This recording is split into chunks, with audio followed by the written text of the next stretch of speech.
পাড়ায় জানো 14 নম্বরে চা খাচ্ছি, চা খেতে খেতে পলিসি করিয়েছি। আমি বললাম তোমার মেয়ে? বলে হ্যাঁ। আলা বয়স কত? বলে 5। আলা ওর জন্য কত লাখ টাকা রেখেছো? বলে কি বলবো, দিয়েছো চায়ের দোকান করে করতে পারবো। আমি তোকে করে দেবো, তুই 10 টাকা ডেলি দিতে পারবি? বলে পারবো। বাড়িতে গেলাম, হাজবেন্ডকে বললাম চাবি দেওয়া কৌটো কোথায় পাওয়া যায় গো? বলে হাজার মোড় হেনাদারা জায়গায় পাওয়া যায়। ওকে গিয়ে দিলাম, দিয়ে বললাম এটার মধ্যে তুই 10 টাকা করে ফেলবি, 3 মাস পরে 900 হবে। তোর বয়স অনুযায়ী ক্যালকুলেট করে ওর বউকে আমার পয়সায় ট্যাক্সি করে নিয়ে বাড়ি গেলাম, গিয়ে কাগজপত্র সব নিয়ে সই টই করে বাড়ি এলাম, দিয়ে কৌটোটা দিয়ে এলাম। আর দিয়ে বললাম শোন, আমি কিন্তু টাকা দিচ্ছি, আমি কি দিইনি? আজকে বলছি দিইনি কেন, ও নাও চালাতে পারে। আমি বললাম আমি দিয়ে দিচ্ছি, তুই পরে দিয়ে দিস চায়ের দোকান থেকে। পরে তার পলিসি চলছে, স্টিল না পলিসি চলছে।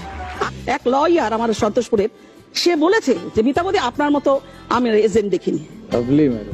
এই যে হাততালি হয়ে যায় বলো, বলে না সব, তুমি অনেক সময় বলো না আমি সব দেখি। বলছি আমার তো কথাই শেষ হলো না। আমি তো শুধু শ্রোতা, আমাকে একটু বক্তা হতে দিন।